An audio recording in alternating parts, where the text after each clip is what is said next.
the Reynolds Aluminum Program with Fibber, McGee, and Molly.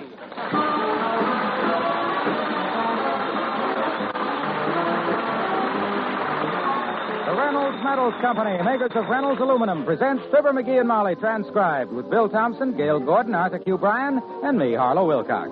The show is written by Phil Leslie and Keith Fowler and directed by Max Hutto, with music by the King's Men and Billy Mills Orchestra.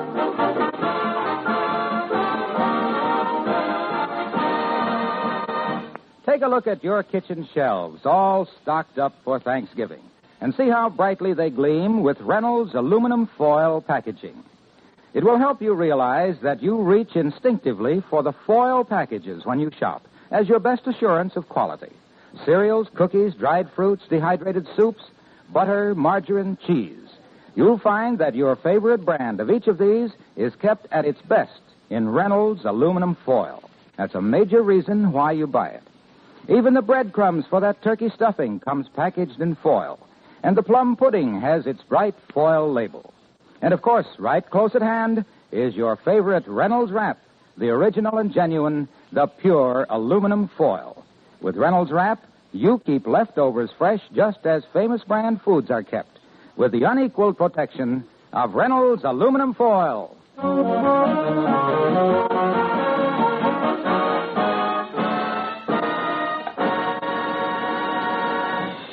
It's a well-known fact that some people catch diseases much more easily than other people. For example, there are people who are so susceptible to spring fever that they even have it in November. People such as Mr. McGee of Fibber, McGee, and Molly.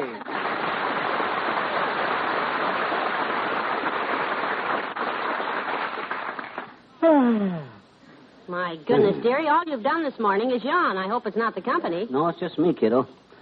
I got no more pep than a teaspoonful of flat ginger ale. Well, I certainly don't know why you should be tired. You went to bed early and had 10 hours sleep. How was I laying when I went to sleep? On your back. How was I laying when I woke up? On your stomach. I thought so. It's that rolling over that wears a guy out.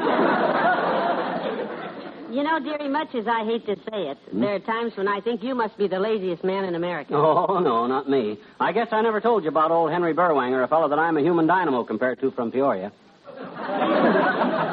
You mean he was lazier than you? Oh, Henry never even brushed his teeth until somebody asked him a question he could answer no to. Yeah? Then he'd stick the brush in his mouth and shake his head back and forth, see?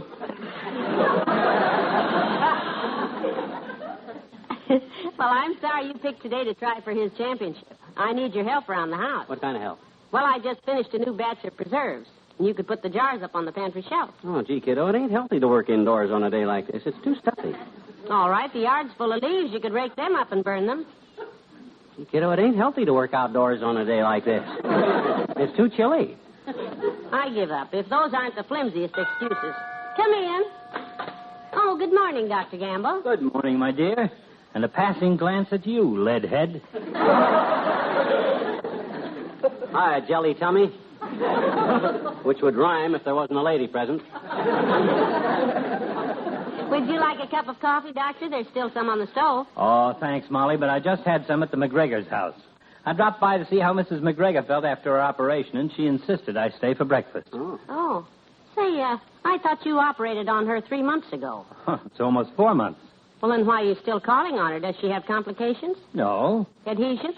No. Well, then what does she have? The best pancakes in town. I might have known.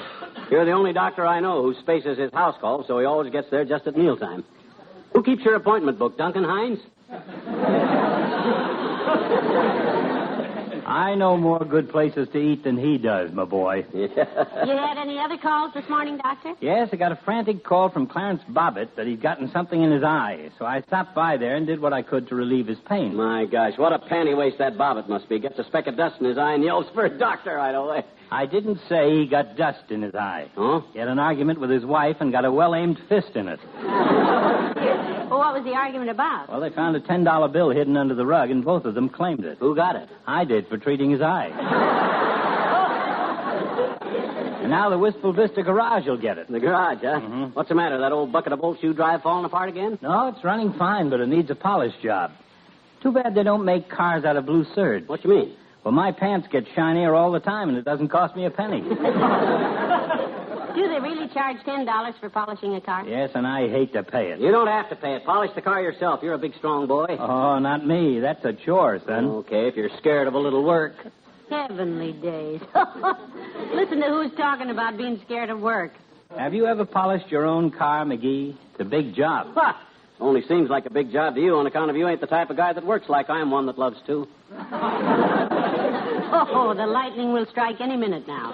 I still say you couldn't polish a car. Oh, yeah, well, I'll bet you a buck I can polish. I bet you a buck I could do it blindfolded. Are you serious? Sure. Then put your money where your mouth is. Huh? Well, there isn't enough money in town to fill that wind tunnel. Oh. You're betting me a buck I couldn't polish my car with a blindfold on? Right. It's a bet. This will be the easiest buck I ever made in my life. McGee, are you actually going through with this? All the way. Bring me the car polish and some rags out of the storeroom, kiddo. And bring an extra rag to blindfold me with. All right, dearie, if you insist. Winning this bet from you is going to be a cinch, Fatso. I ought to call the Poultry Raisers Gazette and tell them about this. The Poultry Raisers Gazette? Yeah, I got myself a 300-pound pigeon, boy.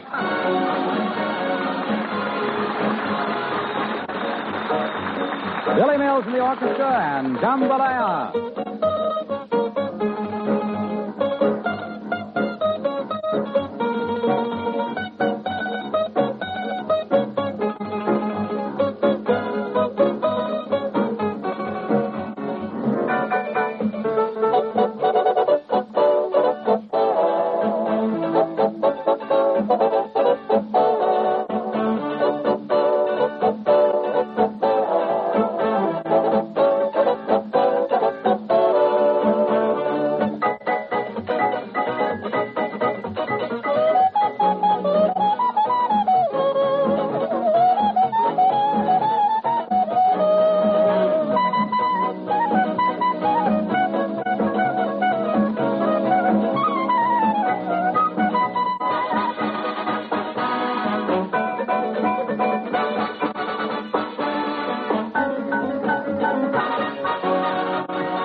Hold still, McGee. I want to put an extra knot in this blindfold. Well, put all the knots in it you can tie, elephant boy. I'm going to win this bet fair and square. Oh, sure. Well, can you see anything? No. Not a glimmer. Boy, I might as well be standing in a coal mine at midnight trying to hit a black cat with a handful of licorice.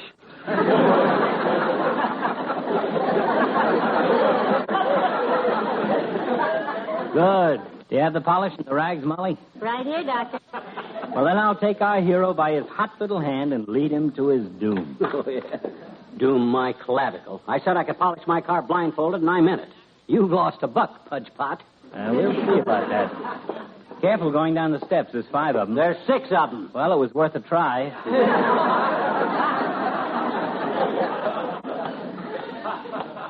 You know, it isn't too late to call the whole thing off, dearie. What? Call off the cinchest bet I ever made in my life? Don't be knave, Tootsie. Don't be knave. I remember the last cinch bet you had. What was that? $5 with more tubes that you could take off your vest in a phone booth without unbuttoning your coat. Well, that was one of those. You put the splints on his arm that time, didn't you, Doctor? Yes, I did. I ran across the bill in my file the other day. Still open. All right, don't stand here post-morteming my bets. Just lead me to my car, Fatso. It's parked right at the curb. You're almost on top of it now. Stop, put your hand out. Oh, yeah, there it is. What part of it am I hitting? The front fender. Good. I'll start with that and work back. All right. Let's have the polish, kiddo. Here you are. I opened the can for you, dearie. Thanks.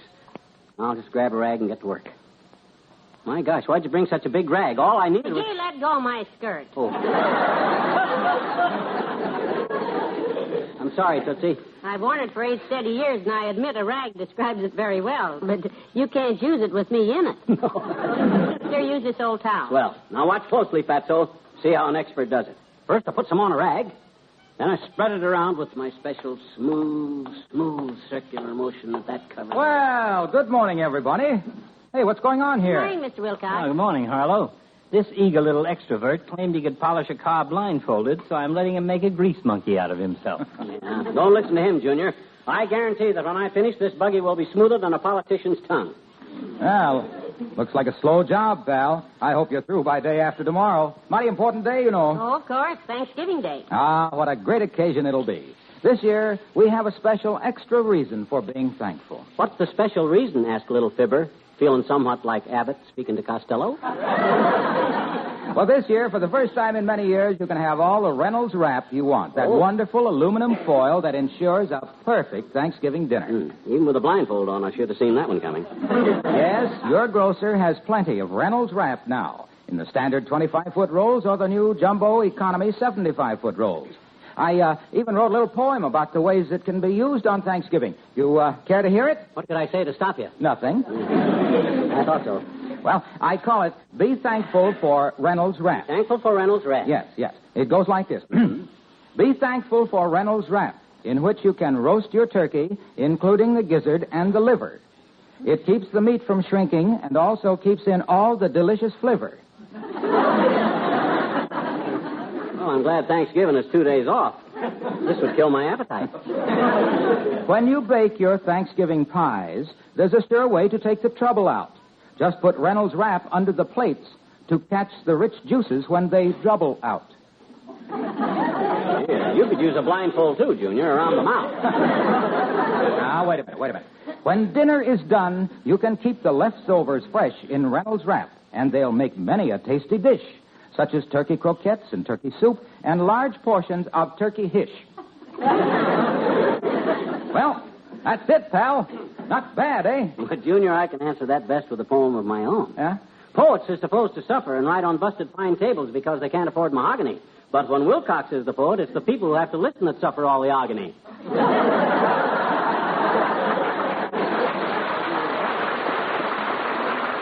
goodbye, pal. Hello. You better get back on the job, McGee. Don't worry. While you were gabbing, I was rubbing away. The fender's done, and I'm ready to start on the door. Careful, dearie. Don't drop the polish. I won't. Hey, somebody must have left the door of the car open. I got my hand on the seat cover, but I never knew the seat had a bulge in it like a watermelon with a vest on. McGee, take your hand off my stomach. Oh. Sorry, Doc, my mistake. Pretty natural one, too. The door's behind you, McGee. Okay. Oh, I got it now. Here we go. You know, I'm not sure about that circular motion. Why don't you rub it up and down and get more of it? My dear, I'd appreciate the courtesy of you letting me do this in my own way. Have I ever tried to tell you how to do a job? Yes. Really? Well, you must have been doing it all wrong. What was the job where you got the benefit of my greater knowledge and experience? Well, I was learning to drive the car. Yeah? We were going down Oak Street behind a bus, and I couldn't get around it. Oh, yeah, I remember now. You told me to pass him on the right, and I started to, and he cut into the curb, and I cut into a fire plug, and you grabbed for the wheel, and there was a glass crash, and the Bontown department store got its picture in the paper for the most interesting window display. Us. Well, now and then something just goes wrong that you can't... Hi, daughter. Hi, Johnny. Hi, Doc. Hello there, kid. Hello, Mr. Old-Timer. Good morning, old-timer. Hi, boy, and before you start asking questions, I bet Doc I could polish a car with a blindfold on, and that's what I'm doing. Well, it's an interesting hobby, Johnny. Personally, I'd rather collect seashells. It ain't a hobby. It's a tough job of work. But when I'm through, this car will have such a polish that you can see your face in it. If you don't mind, I won't bother. Yeah? It's been 40 years since looking at my face was a treat. Okay, I ain't forcing you. But I'm glad to see you working so hard on that car, Johnny. Good. Reminds me of the love and care Papa used to take of his favorite car, his old manly steamer. Wasn't that a Stanley steamer, old-timer? No. Papa built this steamer himself, and you had to be real manly to ride in it.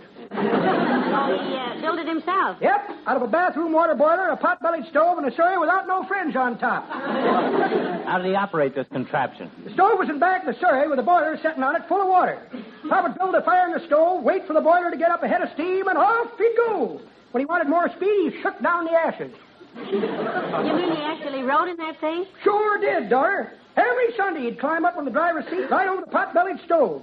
It was a pretty picture to see him sitting there in his best hat, his best coat, and his asbestos pants.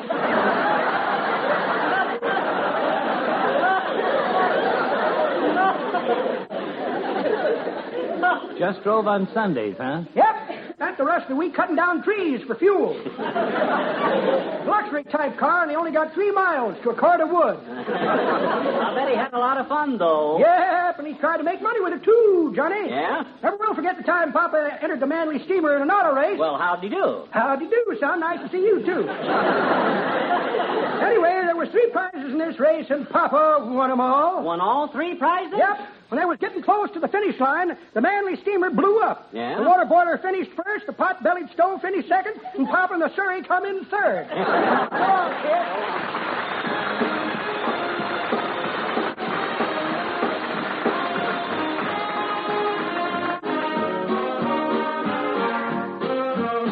The King's Men and Get Out Those Old Records. Get out those old records, those old phonograph records, the ones we used to play so long ago. What if they sound scratchy? The tunes really were catchy, especially those that said I love you so. I used to beg you over and over to set our wedding day, to get you portable, having affordable, and melt your heart away with all those old, old records, those old phonograph records, the ones we used to play so long ago, long ago. Pull on the record, wind up the crank, not too tight, set down the needle, turn it on, listen to the tunes how come. Those old, all the ones about records, those old, all the ones about records, the ones getting on the occasion, all the on the old wind-up thing. What if they sound? Barney Google was great chief. The two, all the ones about sweet chief and spare. Jada jing jing boo, I love you too. I used to beg you over and over and set our wedding day. Take me on the back portable, bring my portable, and melt your heart away with all those old. They were wonderful records. Those old, play them over at records. The ones we used to play so long, so long, so long, so long, so long ago, so long ago.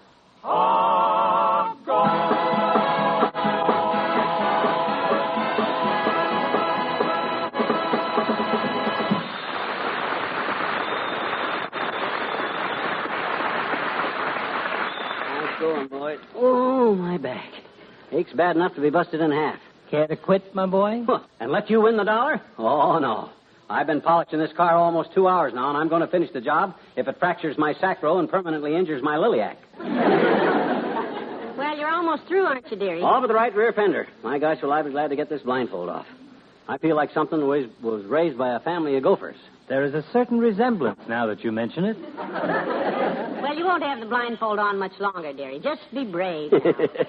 Don't worry. The thought of taking a buck from old hard loser Gamble, Wistful Vista's leading tightwad and well-known bad bet maker, will sustain me. My dear, but I wouldn't do this again for all the tea and bags. My arms are about to drop. Good afternoon, Molly. The doctor. Oh, good afternoon, Mr. Oh, hi, Latrivia. In case you didn't notice, I'm here, too. And if you'd like to know what I'm doing... You're polishing the car because you could bet Dr. Gamble you could do it blindfolded. How'd you know?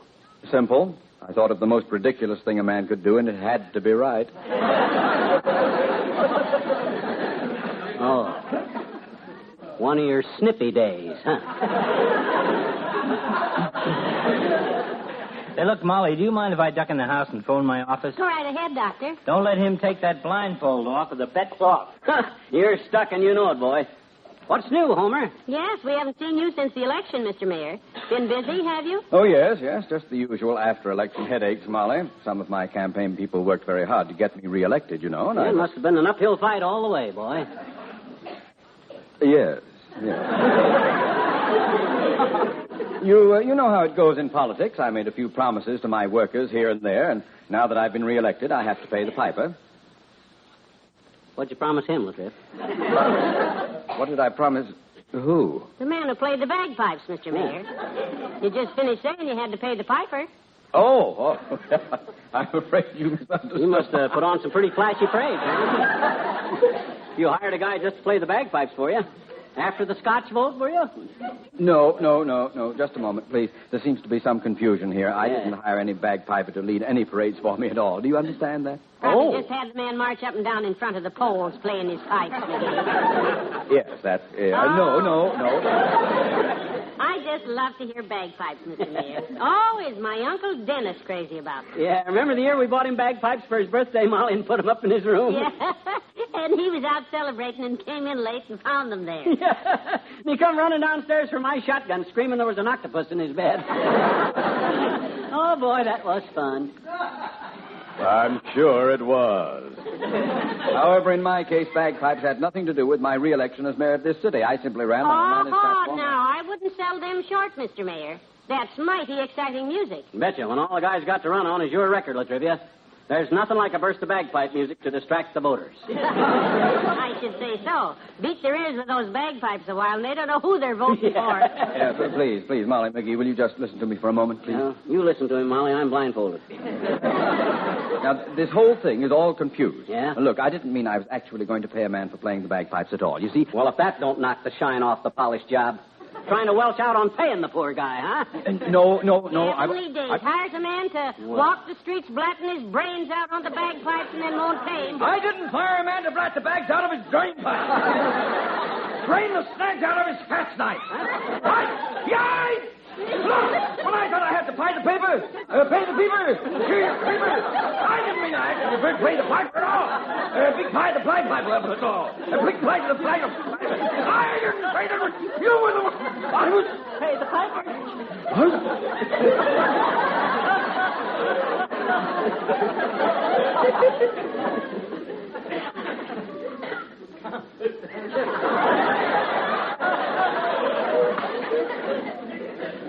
McGee? Yes, boy? I'm taking a party of friends out to Dugan's Lake duck hunting in the morning. I'd like you to join us. Oh, swell, boy. Where'll I meet you? Out at the lake. Yeah? When you come through the marsh, McGee, quack like a duck so we'll know it's you. Okay, fine. We'll be waiting for you. Good day.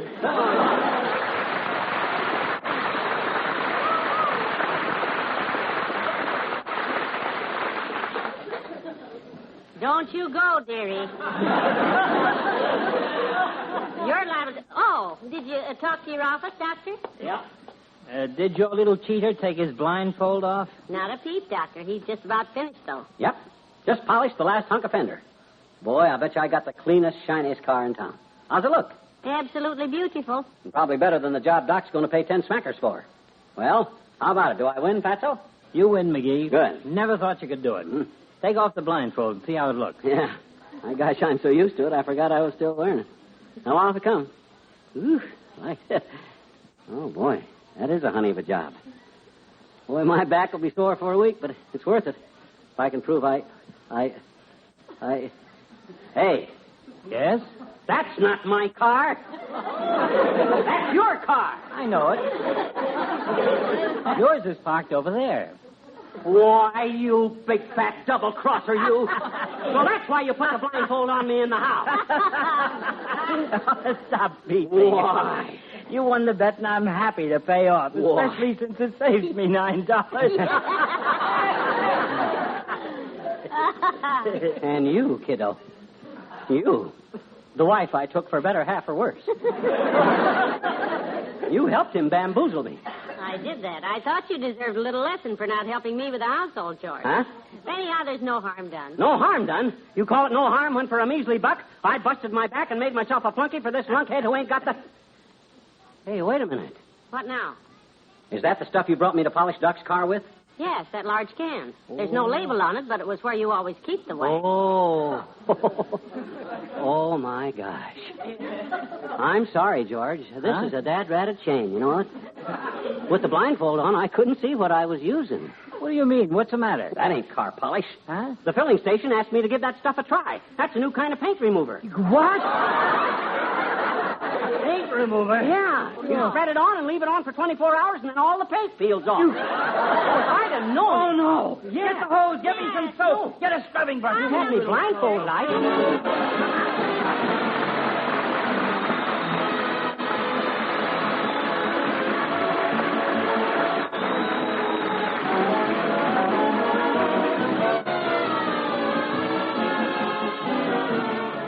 Fibber and Molly return in a moment.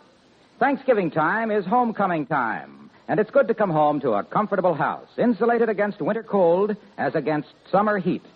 You can give your home that extra comfort easily and so inexpensively that your fuel savings quickly pay for it. You do it with Reynolds aluminum reflective insulation. Do the job yourself in a single weekend. You can buy 1,000 square feet of Reynolds reflective insulation, enough to put over the ceiling of an average 6-room house, for about $40. And you can take it home with you. It comes in rolls of 250 square feet that you can carry right under your arm. It's aluminum foil on craft paper, clean to handle, pliable, quickly stapled in place.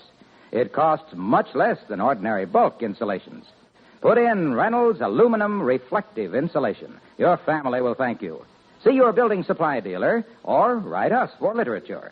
Write to the Reynolds Metals Company, Louisville 1, Kentucky.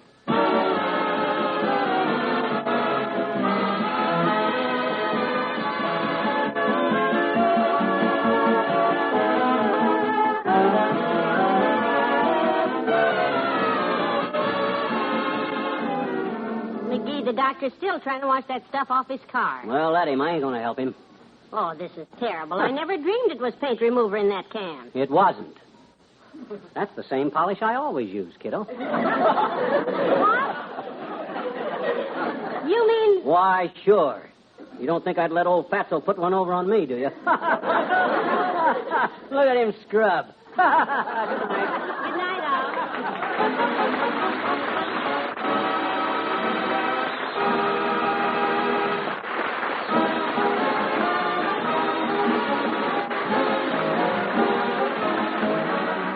The Reynolds Metals Company, pioneers of progress through aluminum, brings you Fibber, McGee, and Molly each week at this time. Reynolds Aluminum also brings you Mr. Peepers, starring Wally Cox on NBC television Sunday nights. See your local paper for time and channel. And don't forget to be with us again next Tuesday night. Good night.